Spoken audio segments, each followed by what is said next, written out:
नमस्कार दोस्तों। आज के वीडियो में आपको जानने को यह मिलेगा किस प्रकार से शिक्षण विधियों का चुनाव किया जाता है, अर्थात जो टीचिंग मेथड्स हैं वो विभिन्न प्रकार से परीक्षाओं में पूछे जाते हैं और विभिन्न प्रकार के क्वेश्चंस होते हैं। तो उन क्वेश्चंस का बेस क्या है, कोई भी टीचिंग मेथड किस व्यू के आधार पर तैयार किया गया है, उसके बारे में हम आज लोग समझेंगे। इसके अलावा हम ये आज जानेंगे कि विभिन्न प्रकार के टीचिंग मेथड क्या होते हैं। तो आइए शुरू करते हैं। यहाँ पर जो मुख्य बिंदु बताए गए हैं, principal views relating to second language learning. तो यहाँ पर व्यूज़ होते हैं। एक पहला व्यू है द स्ट्रक्चरल व्यू। इस स्ट्रक्चरल व्यू के अनुसार जो लैंग्वेज जो होती है उसको एक सिस्टम के तरह ट्रीट किया जाता है, जो कि उसमें मतलब उसके संरचना से हम लोग परिचित होते हैं। जैसे स्ट्रक्चरल का मतलब ये होता है संरचना से संबंधित। तो कोई भी लैंग्वेज किस प्रकार के सेंटेंसेस से उसका सिंटैक्स क्या है, हम ये समझेंगे जिस व्यू में। तो जो स्ट्रक्चर से रिलेटेड एलिमेंट्स होते हैं, उन कोड के मीनिंग को समझा जाता है, वो उस व्यू को जो है स्ट्रक्चरल व्यू बोलते हैं। दूसरा व्यू है द फंक्शनल व्यू। फंक्शनल का मतलब होता है क्रियात्मक।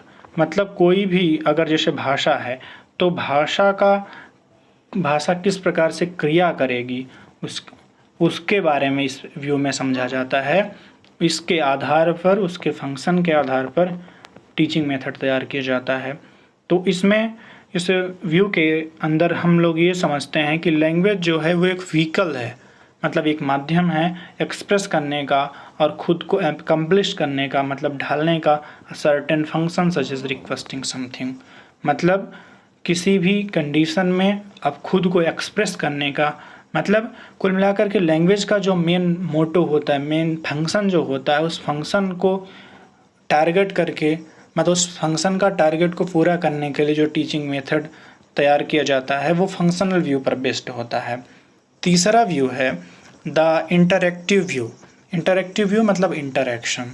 तो इसमें इस व्यू के अंदर हम लोग ये देखते हैं कि लैंग्वेज जो है एक व्हीकल है। लैंग्वेज व्हीकल की तरह काम करती है for the certain and maintenance of social relation focusing on pattern of moves, act, negotiation, interaction found in conversational exchange. मतलब लैंग्वेज जो होगी एक आप उसको गाड़ी की तरह समझ सकते हैं या एक माध्यम चैनल समझ सकते हैं जिसमें सोशल रिलेशन को क्रिएट किया जाता है और मेंटेन किया जाता है। इंटरेक्शन के मतलब से आप समझ सकते हैं इंटरेक्टिव व्यू जो होगा वो समाज में कैसे इंटरेक्ट करना है उस पर्पज को कंप्लीट करता है।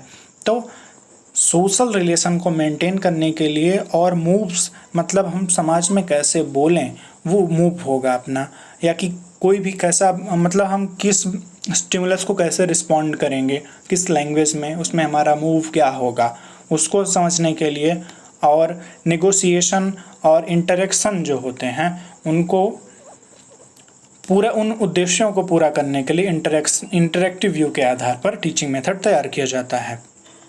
तो अब से पहले हम समझ लेते हैं कि स्ट्रक्चरल व्यू पर आधारित कौन कौन से मेथड हैं, फंक्शनल व्यू पर आधारित कौन कौन से हैं, इंटरेक्टिव व्यू पर आधारित कौन कौन से मेथड हैं। तो यहाँ पर देखते हैं हम लोग स्ट्रक्चरल व्यू पर आधारित है grammar translation method, audio lingual method.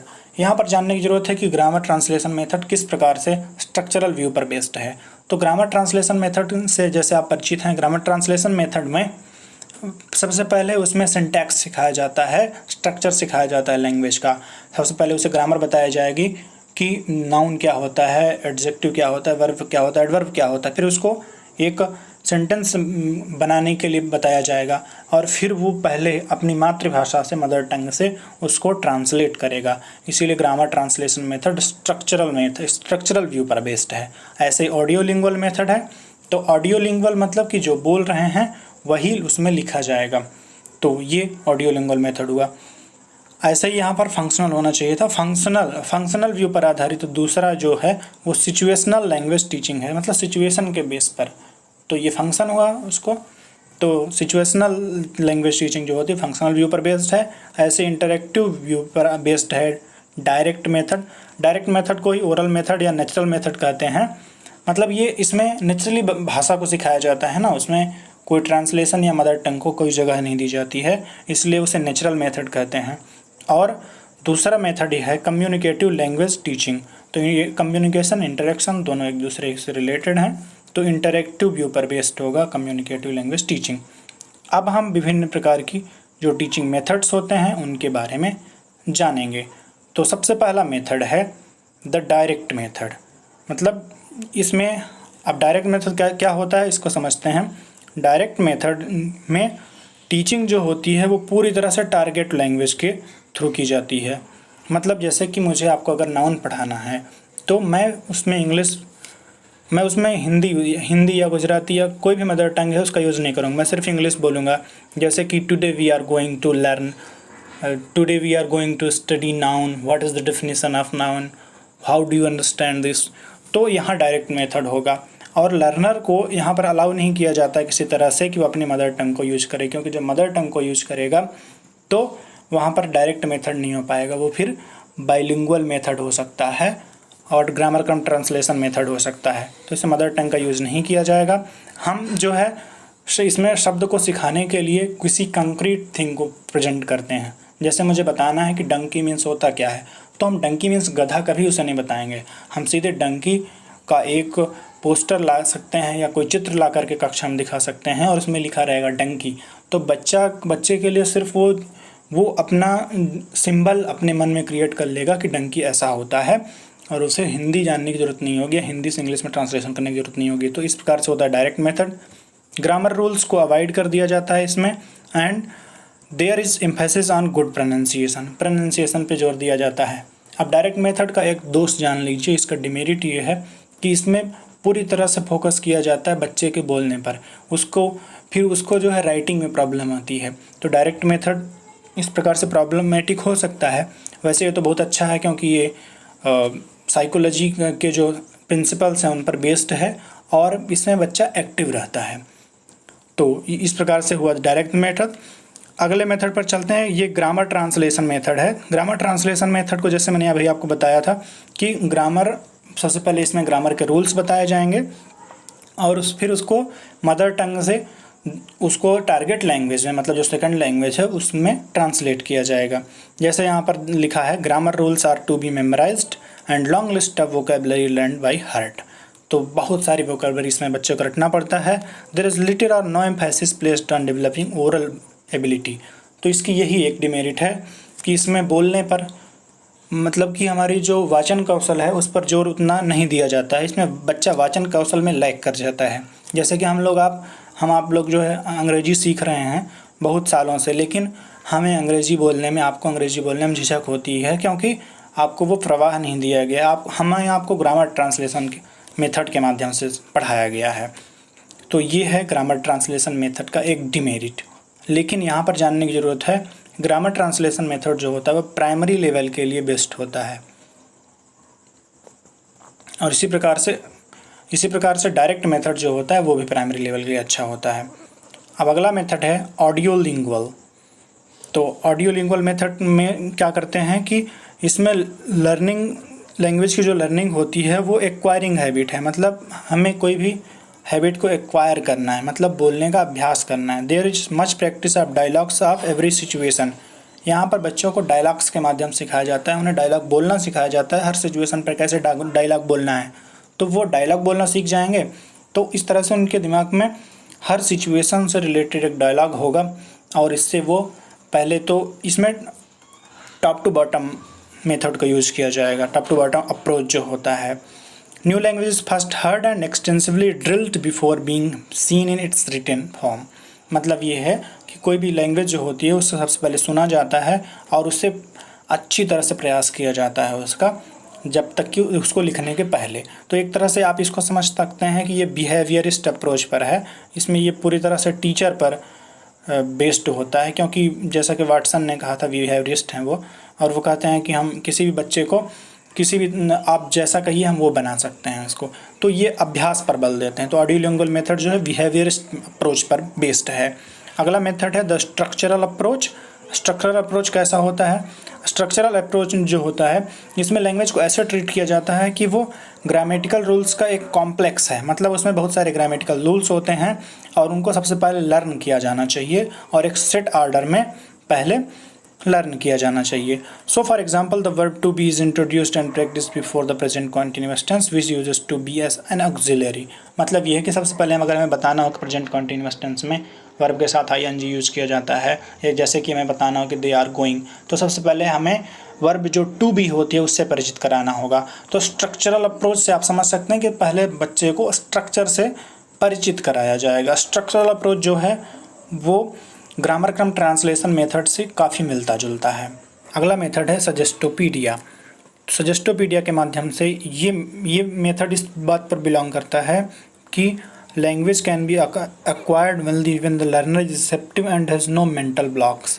Actually जैसा कि अभी हमने आपको पहले बताया था कि कुछ साइकोलॉजिस्ट ये बोलते हैं कि मदर टंग के मेंटल ब्लॉक्स बन जाते हैं, या कुछ अवरोध ऐसे हो जाते हैं जिनके कारण हम उन रूढ़ियों को, उन नियमों को छोड़ पाना हमारे लिए कठिन होता है। तो सजेस्टोपीडिया एक ऐसा मेथड होता है जिसमें ये बताया जाता है कि स्टूडेंट को ये सिखाया जाएगा कि लैंग्वेज बहुत सरल है और ये इसके माध्यम से उसके अंदर जो ब्लॉक्स हैं उसको दूर किया जा सकता है। लेकिन ये मेथड तभी संभव है जब लर्नर इज रिसेप्टिव, मतलब लर्नर सीखने के लिए तैयार हो, तत्पर हो और उसके मन में मेंटल ब्लॉक्स ना हो। तो इस आधार पर उसको तैयार करने के लिए, उसका ब्लॉक दूर करने के लिए सजेस्टोपीडिया का यूज किया जाता है। अगला मेथड है टास्क बेस्ड लैंग्वेज लर्निंग। तो इसमें इस प्रकार की जो लर्निंग होती है इसमें ये फोकस किया जाता है कि एक टास्क को वो कंप्लीट करें और जो कि उनके लिए इंटरेस्टिंग होगा, और लर्नर जो होते हैं वो लैंग्वेज का यूज करते हैं जो कि उन्होंने ऑलरेडी उस टास्क को कंप्लीट कर लिया है, और फिर उसमें जो थोड़ा बहुत करेक्शन करना हो एरर्स का।